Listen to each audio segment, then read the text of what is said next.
Is it possible today to live without technology?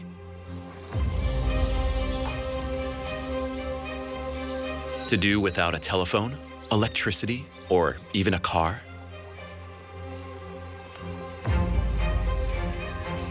In Argentina, there's a community that leads a life from another century, far removed from modernity. They're called Mennonites. We have no car, no radio, no cell phone, nothing. I'm totally against cell phones and the internet. It influences people's behavior. At the heart of these communities are extremely large families, with sometimes as many as 16 children. And a literal interpretation of the Bible, unchanged for over 200 years. Shunning all contact with the outside world, they speak a Germanic dialect, known only to themselves. The Mennonites' daily life? Total submission to religion and manual labor. Everything else is dangerous, hence their lack of understanding of the world and their rejection of the greatest scientific advances. Most Mennonites don't believe in the existence of dinosaurs. Some of my friends on the colonies did not believe the earth was round. But secretly, some decide to defy the rules and use technology.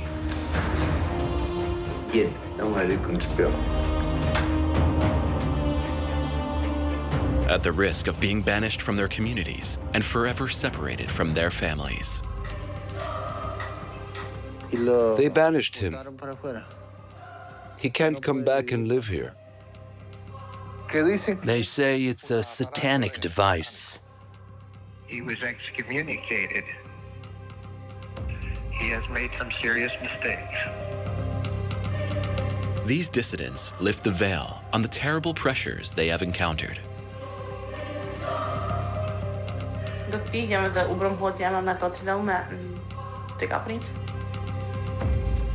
I'm happy to be able to go on living.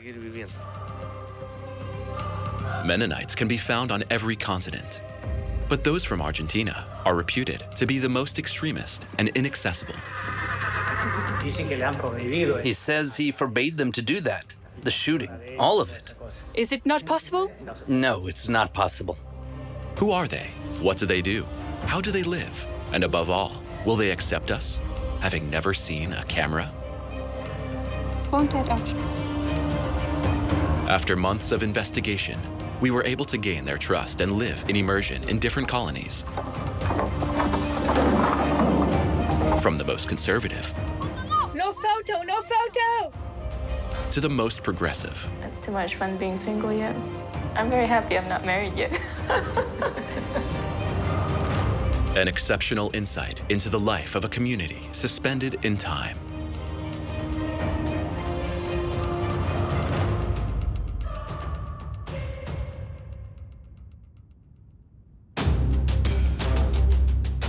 Our first contact was in northern Argentina, 1,200 kilometers from Buenos Aires.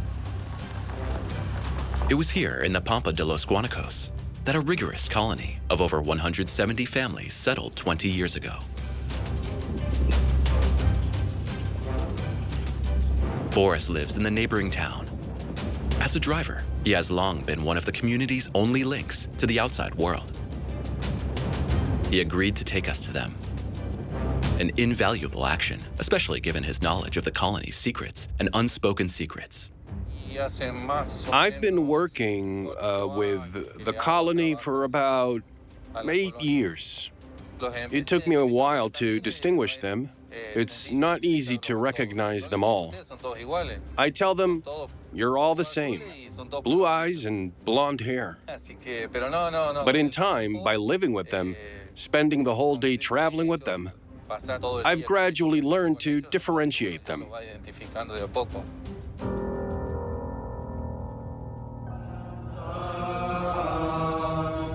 It's Easter Sunday, and all the Mennonites are at church.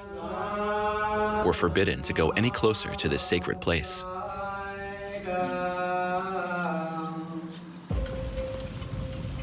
We must wait until the end of Mass to see each family return home in an impressive procession of horse-drawn carriages. Horses, austere buildings, and dusty roads. The scene is set. But what lies behind it? Boris drops us off at Don Abraham's, where we're expected. It's the first time he's welcomed foreigners. Don Abraham has even agreed to let us stay in his house. A significant decision, but one that is not met with unanimous approval from the colony. He prepared this room for us. For the duration of our stay, we'll be living without running water or electricity. Above and beyond the good fortune of being welcomed into this ordinarily close community, sharing their daily lives will undoubtedly help us gain acceptance. Don Abraham, can you give me the definition of a Mennonite? We lead the same life as anyone else. It's just that we're used to living in the countryside, on the fringes of technology and all that comes with it. It's very difficult, yes, but we manage. Would you like a tour of the home? Would you like to see inside? Of course.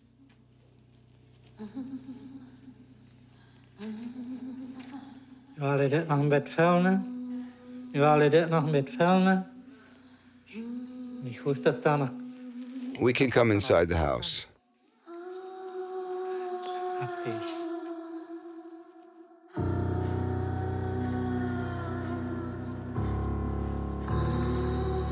Don Abraham lets us film a scene that at first glance seems banal. A little girl getting her hair braided. In fact, it's a real vote of confidence. What we're filming is the braiding ceremony. Among Mennonites, women's hair is taboo, never shown let down in public. Women grow their hair all their lives without cutting it once, and must keep it up and hidden under a veil. If we're baffled by these customs from another era, Don Abraham's family is no less baffled by our equipment.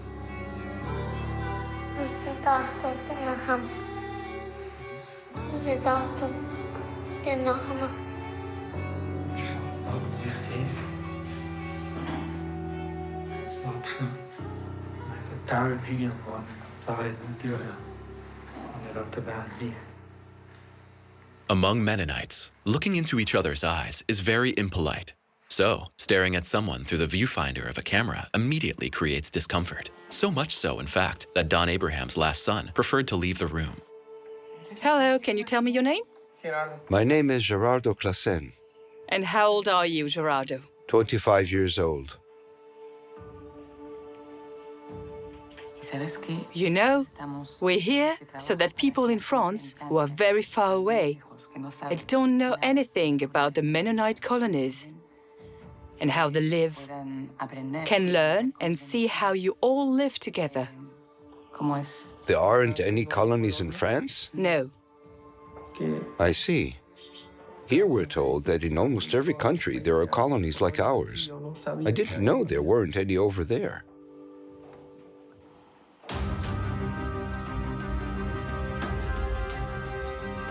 Don Abraham is 67 years old. He and his wife Susanna have 9 children and 29 grandchildren. The whole family is invited to lunch for Easter.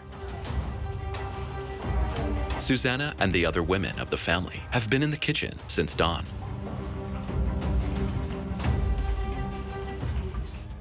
But it's impossible to talk to them. They only know the ancestral dialect, Plattdeutsch, and a man must be present for the translation. What is the role of a Mennonite woman? Cooking, washing, and cleaning the house.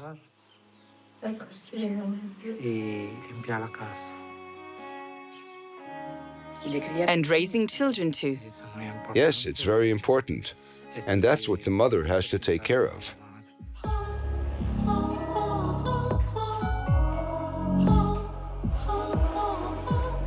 Is there a difference between men and women? As far as language is concerned, Spanish. Yes, they never go anywhere. They stay here at the colony, so they don't have any opportunity to learn Spanish.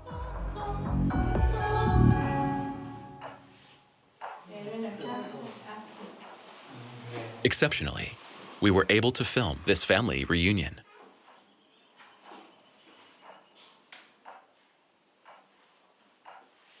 But surprise, even after the prayer, which marks the start of each meal, silence remains the order of the day.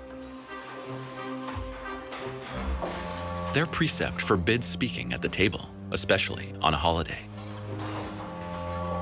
Men and women are separated according to age. Don Abraham presides over the meal. There are no starters, main courses, or desserts.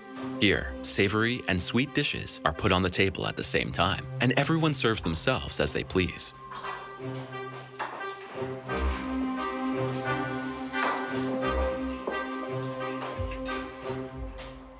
At the end of the meal, the men leave and the women settle the children in, always sorted by gender and age, and always in silence.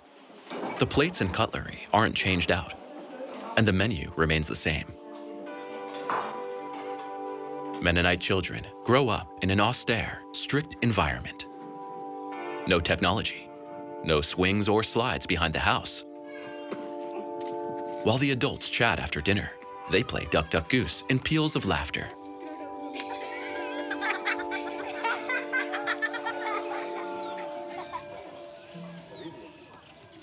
No games in the schoolyard either. Like the church, it's a sober building. And we're not allowed in. We'll never be able to film inside these walls. Through the windows, we can make out religious songs sung in unison. How does the educational system work? Who supervises them? What are the subjects and what do they learn in mathematics, history, science? All we know is that boys go to school until they're 13 and girls until they're 12.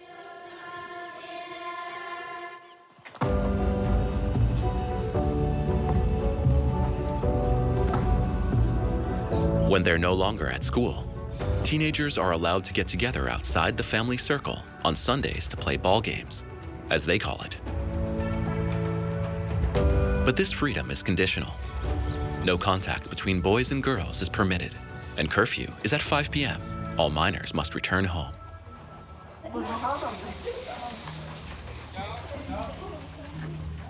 Why so many rules and so much rigor?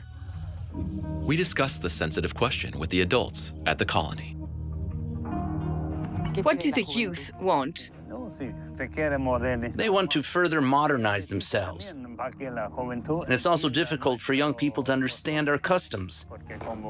Because today, everything is always changing, and they don't understand why things are so. What happens if you, the adults, discover that young people are drinking alcohol or listening to music? If it's forbidden, they shouldn't do it. In other words, if parents discover them doing it, they'll teach them a lesson. But why not? Because of the bad things that happen, that are reality, but that young people don't see. That, and so that they don't start doing it themselves.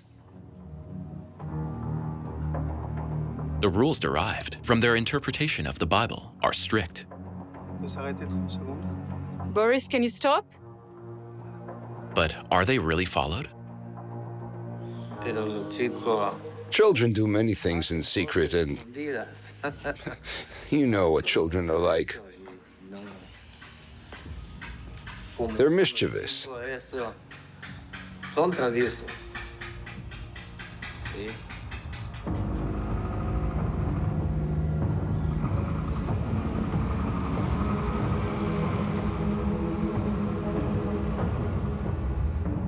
Several days spent with the teenagers finally put them at ease in our presence. And very quickly, they disobey.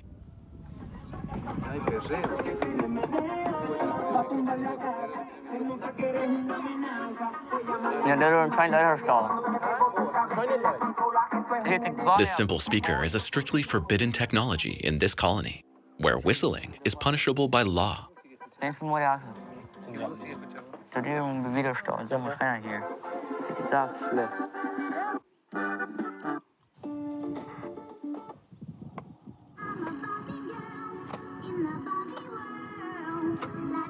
Ironically, they don't speak English and don't understand the double entendres in the lyrics to their favorite song.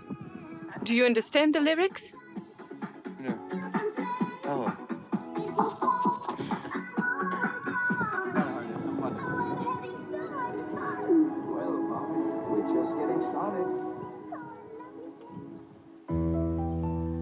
In the end, aside from their clothes, there was nothing to distinguish them from other teenagers in the world. They're all lowering their eyes. Whose main concern at this age are their first loves.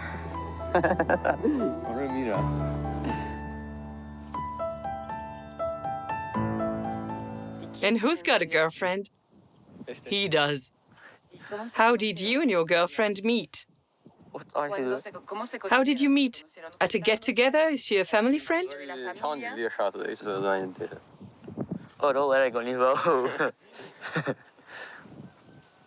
Among Mennonites, marriage has a fundamental role. The Bible tells them from an early age that they must procreate to perpetuate the colony.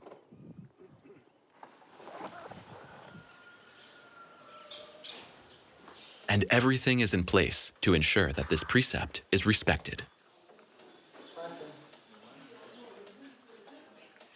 What's this room for? We give this room to our children so they can entertain guests, friends, and future fiancés. This room, outside the house, is reserved for couples who are already engaged. Another, more insidious form of control. Once the curtains are closed, parents are not allowed in. So you don't know what's going on in here? Well, we don't know very well.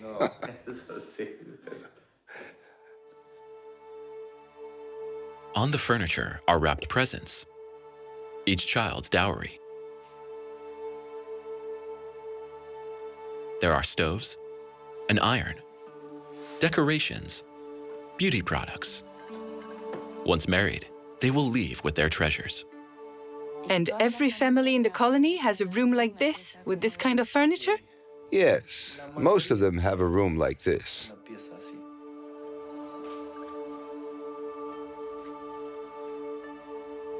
Guillermo invites us into his home.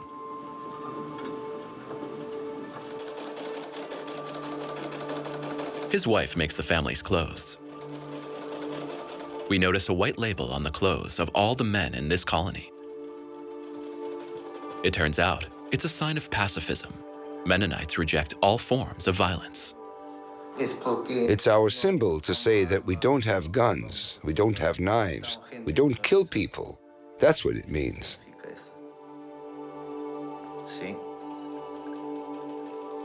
And all Mennonite men wear this symbol? Yes, all of them. Don't Mennonites ever get angry? Of course we do. We also get angry and we even argue sometimes, some more than others. But it's never too serious, and we end up forgiving each other. There are no police or prisons here, only a governor, like Guillermo, who's been elected for 5 years.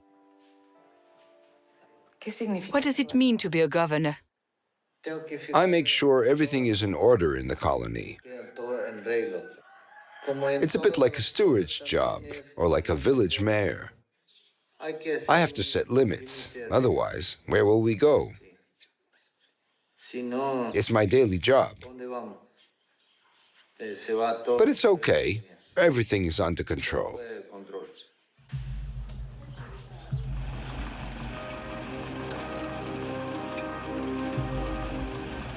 Though also a governor, Guillermo is first and foremost a farmer, like most Mennonites here. The colony farms 8,000 hectares. It's impossible to do this kind of work without a tractor. But why are tractors accepted, while cars aren't? And above all, why are the wheels made of metal? It's hard. They're iron wheels. Otherwise, it's problematic with the religion. Anything with a motor is not allowed to have rubber wheels. Because the tractor is a work tool? Because it's a work tool, not used for the road. Rubber tires are only allowed on horse-drawn carts. While working the land allows for a little modernity, all other comforts are banned. Hence the horse-drawn carriages that Guillermo and his sons build for the whole community. This is for the horses. It's very, very light. Do you make everything yourself? Yes, my children make everything. Even the wheels? Even the wheels and everything else. And you can have rubber wheels on this horse-drawn cart. That's right. If it's a horse that's pulling it, then it can have rubber wheels, yes. Is it because there's no engine? Yes, because there's no engine. Although school doesn't really provide them with any technical or scientific knowledge, some Mennonites are real self-taught engineers. Let me introduce you to a Mennonite who built a car. Is that allowed? He's on a razor's edge. It's a very tense, complicated process. It's not allowed. For building a car, even with iron wheels, without the community's authorization, Pedro risks being banished.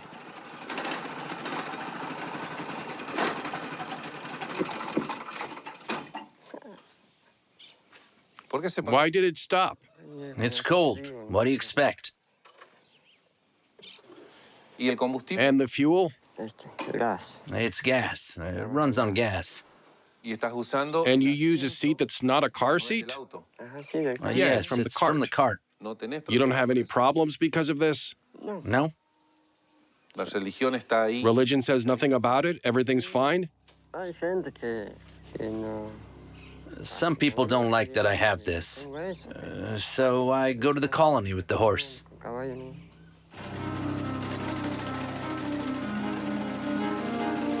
Building this car was no hobby for Pedro. He uses it to improve his working conditions. Selling his cheeses in neighboring villages takes half the time.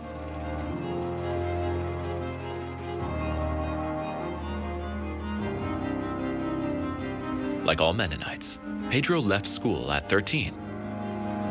And it's thanks to his ingenuity that he was able to build this car.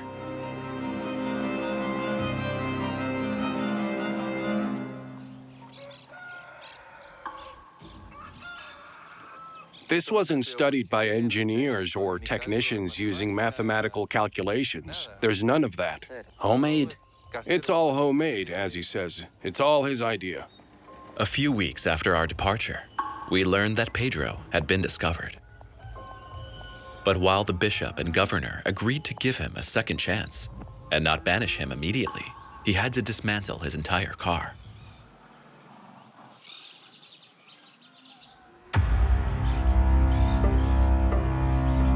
However, some Mennonites no longer accept these overly strict rules. Boris takes us to a dissident. I'll take you to a Mennonite who's no longer with the colony. He's gone.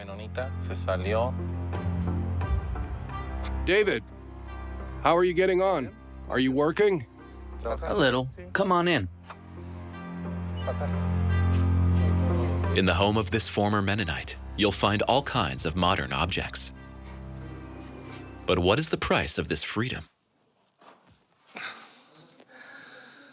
This is what I have now that I couldn't have before, because it wasn't allowed. Because they say it's a satanic device, which you can use to do bad things. But if you use it normally, there's nothing wrong with it. I would ask, but why is it wrong? And be told, because they have no real explanation why. Is there anything you wanted to have that wasn't allowed? I bought a radio. It was the first thing I bought. to listen to the news or music. When I left and heard all the news, it was wonderful. The truth is, I couldn't believe it, hearing everything that was going on in the world. But it was happening. It was a radical change. David was not banned for breaking the rules. He decided on his own to leave the colony 4 years ago. At what point did you begin to think that there could be life outside the colony? I decided little by little. At first, it was about raising the children. But I realized it was no longer possible to stay there. I couldn't see a future for them. I don't really know what kind of future they're going to have here. But at least they're living in the present. In the colony, they have no way of imagining a future for themselves because they don't study. But for David, there's no going back. He'll never again be part of the community where he lived. Most people say he's gone and he's a very bad person. He's not even worth saving. Don't go near him. David Dick can no longer live here. And if he wants to come back one day? He can't come back. He can never come back. No. What about your family in the colony? Do you still see them? It's unbearable. I have no contact with my parents, my relatives, my brothers, everyone. Nobody wants to see me anymore.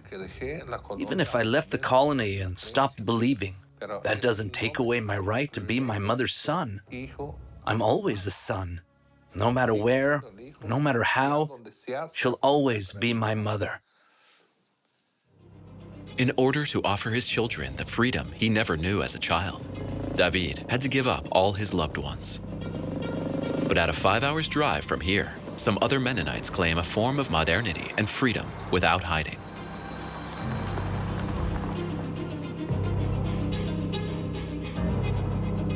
They settled in Maytown, in the heart of this wild landscape. But there's no need to look hard for a colony. The Mennonites have taken over the residential areas of the city and live among the Argentinians. Here, owning and driving a car is completely legal. Some have perfect English, like Titus, the colony's secretary.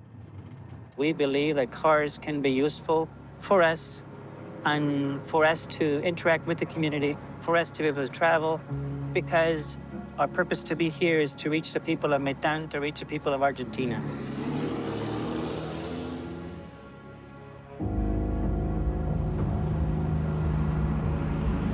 He works at the colony's administrative center, which houses the church, the school, but also and above all, a printing works.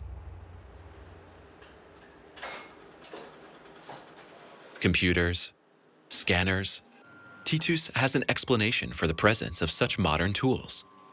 All these machines are at the service of God, as they are used to print leaflets to evangelize and expand the colony. You know, this machine is a digital machine, and computers, these all facilitate things for us to help spread the word. You know, our forefathers didn't have to deal with the issue of the internet because it didn't exist. But we believe that it's possible for every church, every generation, to decide based on the Bible what is permissible and what is not. The internet also serves God. Well, partly. I have a filter on my computer that doesn't allow me to go to certain sites, social sites especially. For example, let's go to Facebook. And this is the message that pops up. General news, for example, CNN in Espanol. Same thing. To avoid temptation and to make it a deliberate choice to do it. I might not accidentally do something I shouldn't do, because on the internet, sometimes things pop up. Thanks to the internet, Titus has learned a lot. particularly in his favorite subjects, geography and astronomy. Some of my friends on the colonies did not believe the Earth was round. They believe it's flat. They don't know how the solar system works. They don't know about all the stars out there. And I find it fascinating. Titus was thus able to research the origins of his community, founded in the 16th century by the Dutch priest Menno Simons. It is distinguished by a more radical practice of Protestantism, with an emphasis on community and nonviolence. The name Menno gave rise to the name Mennonite. Most of my ancestors came from Netherlands, from Ukraine. A lot of them moved to Canada. And from Canada, many of them moved to South America, some to Brazil, a lot to Paraguay, and some to Argentina.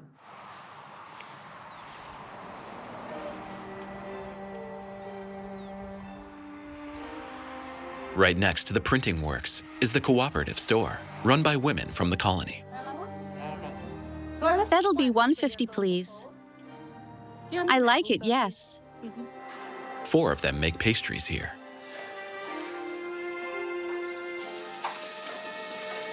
In Meitan, women have the same right as men to do things other than domestic chores. They even play an important role in the community's economy. I love it here. That's why I'm still here. I love my job. For example, some of them also work in a Mennonite store in the center of town, blending in with the Argentine shops. We usually try to come to work by 7:30, and we're open till 10. That's a long day's work. Long days of work, but if we have a siesta in the middle, it helps. A few blocks from the shop lives Marta, Titus's sister. Good morning. Hello, Marta. Come in. A former English teacher at the colony, she continues to teach classes to children. The brother and sister live together because Marta chose never to marry. It's not like nobody has asked me, but if I get married, I want to feel like that's what the Lord has for me and be happy. And I feel like the right one hasn't come.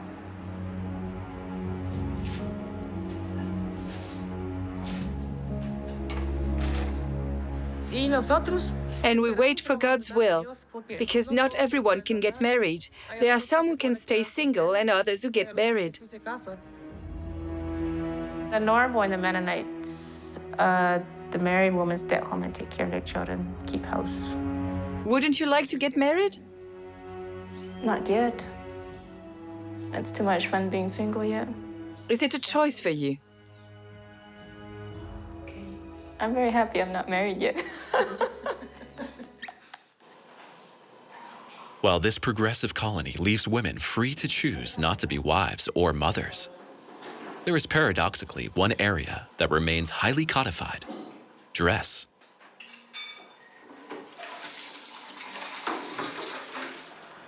Women must wear loose-fitting dresses, and pants and bright colors are forbidden. Red or maroon. I love those colors. I would love to have a dress like that. But yeah, I'm not allowed to. And so I'm not going to go make myself a red dress. And as with the rigorists, the women wear a small veil and are not allowed to show or cut their hair.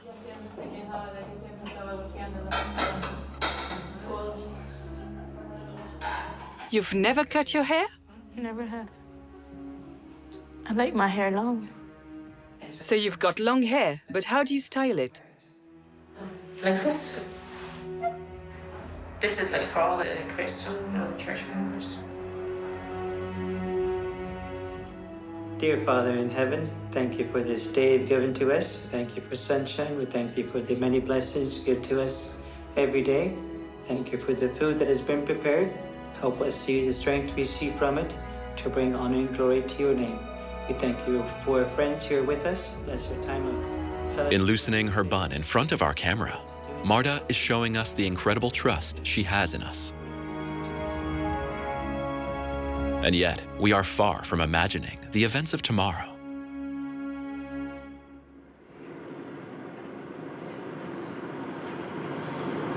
That day, Titus arranged to meet us at the church to film the Mass. Given the difficulties we've had up to now, it's a dream come true. We wait for him for almost 2 hours, but no one came, and he stopped answering the phone.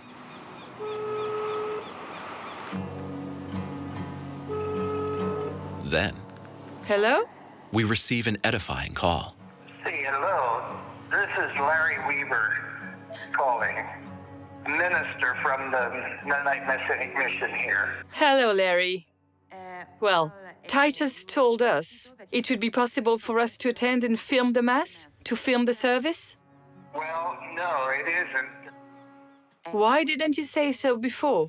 Because Titus allowed us to film. You know, I'm sorry about that, but Titus is no longer a member with us, and he has no authorization to give you that permission. Titus no longer belongs to your church? It was about 4 months ago that he was excommunicated. He has made some serious mistakes. I would suggest that you don't pry any further into that. We just feel like this is an intrusion.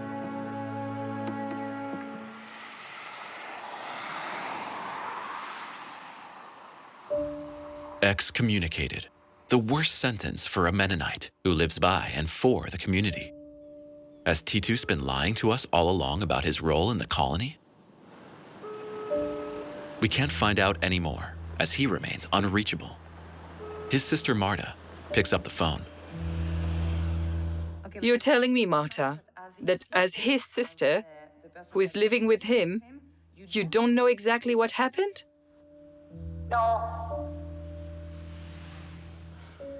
I have often been very curious about it. I know a little bit, but finally, will it really help me to know everything that he did? Probably not.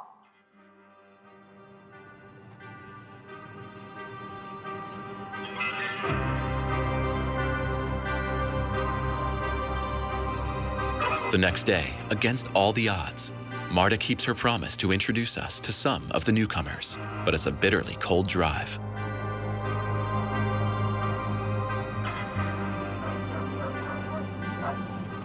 This is where they live.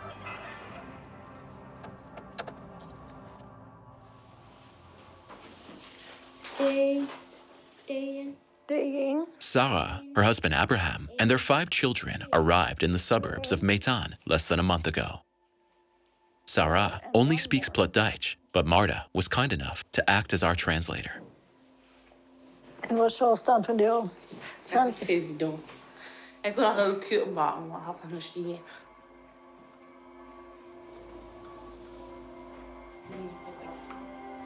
Where does this family come from? Why did they decide to join this community?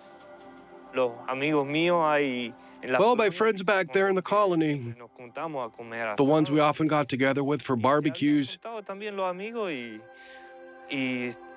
gathered and talked about me, saying I had all the vices: beers, cigars, and coca. And one of them said, "Do you know why he has so many vices? Because there's the devil under his table. That's why he has these vices. So it seems the devil is working against him, right?"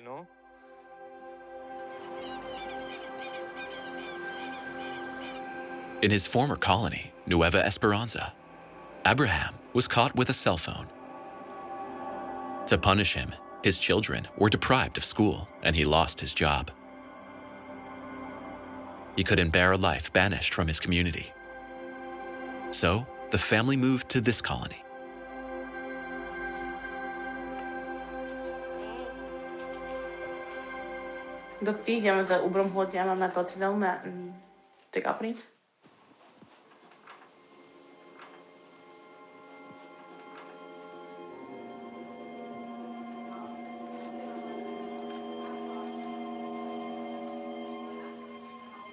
Was there a time when you no longer believed in life or didn't want to live? I was on the verge of ending my life several times. Yes.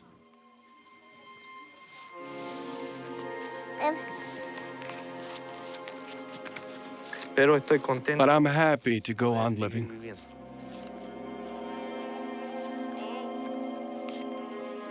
With no police and no prison, these communities are maintained by extreme social pressure. Sara gave us the address of her sister Eva and her brother-in-law, who remain in Nueva Esperanza, their former colony.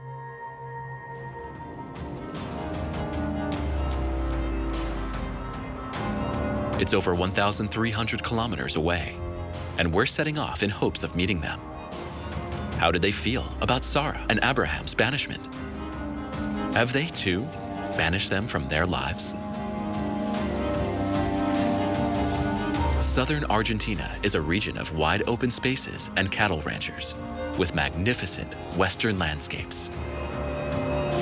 The rigorous Mennonite colony has been settled here since 1986 and has a population of 2,700.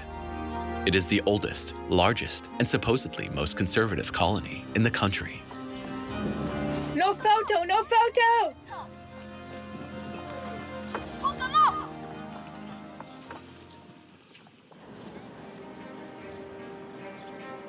Here, as in all the colonies, there are no addresses or street numbers. You're identified by the name and occupation of the head of the family.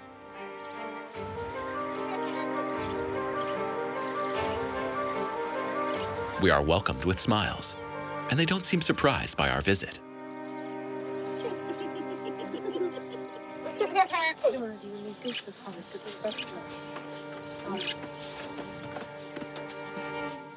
Do you have a cell phone? Yes, we have one too. Is there a cell phone in this house? Yes. Where's your cell phone? My phone? Would you like to see it? What for? Can we see it?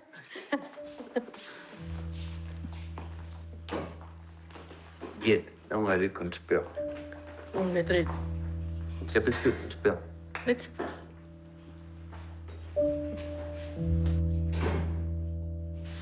You don't want him to see it? No, I don't want him to see all this. After his brother-in-law, his wife and their children were violently rejected for possessing a cell phone. They too have defied the ban. A telephone means more productivity at work, but above all, a link with Sara and Abraham. You know him, Abraham. Abraham and Sarah, here.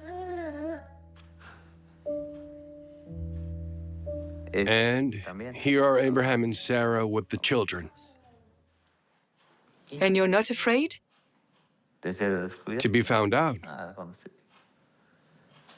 If I'm discovered, if they come, if it gets out, I have to change it. I have to give it away. You don't have to lie. But how will you manage without a cell phone? Buy another.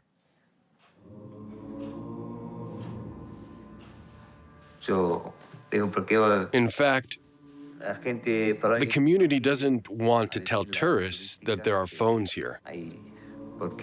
Because on the internet, we tell them we've got nothing, and that's why they come.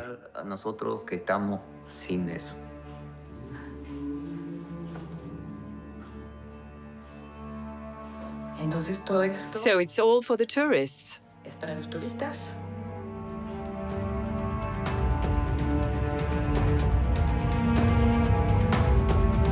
Mennonite tourism? What is he talking about? What's going on? Let's see here. At the entrance to the community, a scene unfolds that is unimaginable on Mennonite soil, especially in the colony, reputed to be the most fundamentalist in the country. Hello, everyone. My name is Analia. Do you remember the show Little House on the Prairie? That particular way of life, which is neither better nor worse, is completely different from ours. Every week, Analia, a professional guide, takes around 30 tourists to spend the day at the colony. The price? Around 60 euros per person. It's a sacrificial lie. Everyone works from dawn to dusk, around 11 hours a day in the colony. And the selling point? To plunge into the heart of the Little House on the Prairie series. It's hard to believe that this rigorous community is the one that welcomes these tourists, jumping all over them as soon as they step off the bus. But it's a well-oiled machine, a selfie for a sweet. The children are happy to take souvenir photos. And the adults? No door seems to stop Analia. Do you mind? Hello, Marguerite. How are you? Mennonite daily life is a permanent spectacle.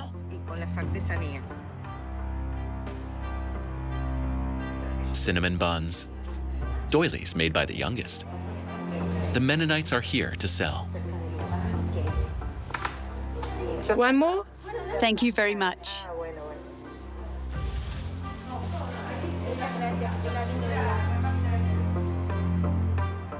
The tour continues to the church, the colony's most sacred site, which we were never able to film in all our weeks of immersion.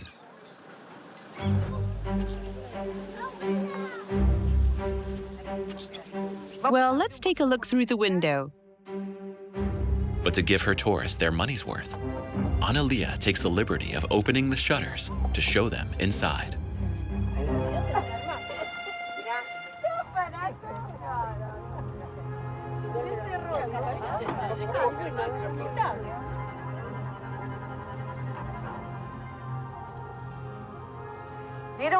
See the wood up there? The men sit on this side, and the women sit on the right. Did you see the benches? What are they like? Backless. Backless. And they're backless at school, too. I asked the teacher why the benches were backless. He replied, so they don't fall asleep. If someone wants to come from outside to settle and live here, how can they become a Mennonite? Must they be baptized? Yes, they must adopt this religion and adopt their way of life, practice their religion, and live like them.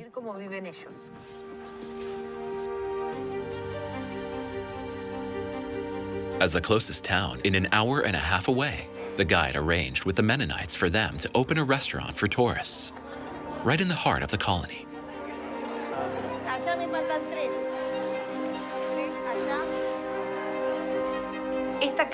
This house, where we're eating today, belongs to Isaac and his wife. And they have daughters and 2 sons who help the family. Who are your customers? Who comes to eat here? Tourists often come for the asado. The locals around the colony regularly drop in on Saturdays and weekends. The lunch menu includes asado, a typical Argentine dish, served in a comfortable dining room, just like in any other restaurant. Itzhak, on the other hand, won't tell us how much he earns per customer. It's true that it's contradictory. Everyone says they're living like they did in the last century, but they're not. They have technology and tools for the job. How is everything? The tour ends like any other tourist site, with the inevitable souvenir shop. Between local products and major brands, the colony's cooperative is more like a supermarket. Everything is for sale. You'll even find traditional outfits.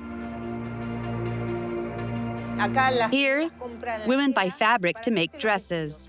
The darkest colors are for older girls, like the ones shown here. Up to the age of 6, they dress in brighter, lighter colors. Do they make them themselves? Yes, they make them themselves.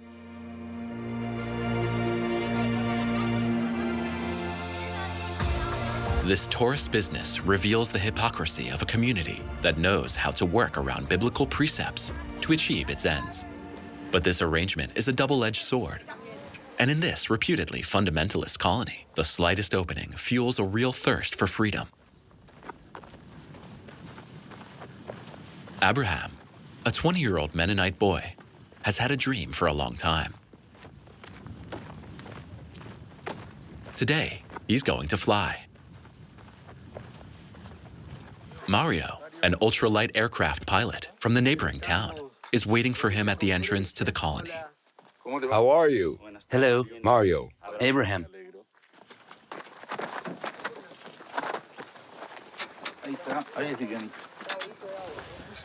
Is it going to be very cold up there? No, it'll be a bit cool, but no. No need for a jacket? No, don't worry about it.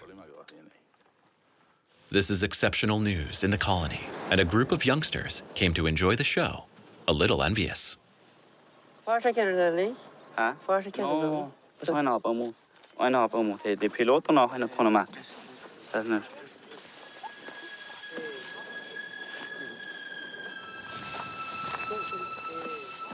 To fly on this machine, Abraham had to obtain his father's approval, a former governor.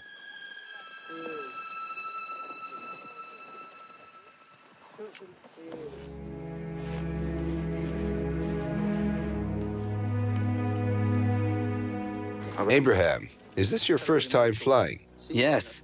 And how are you feeling? I'm calm. I'm happy. Good. This is my dream come true. I'm delighted.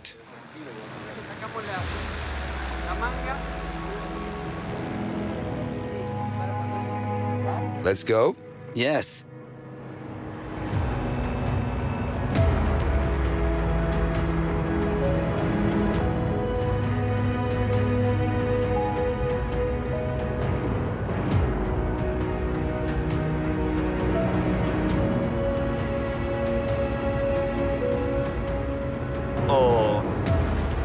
I really like it.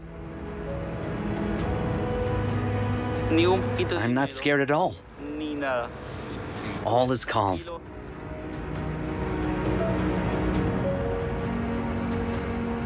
I can see my brothers down there, as if they were dolls. I'm flying like a bird. Faced with a dream as big as flying, it's hard to stay stuck in the past. Are Mennonites doomed to disappear? Their deeply rooted customs and the social violence they sometimes use are a formidable tool of conservatism. But here, as anywhere else, the real power remains in the hands of the younger generation.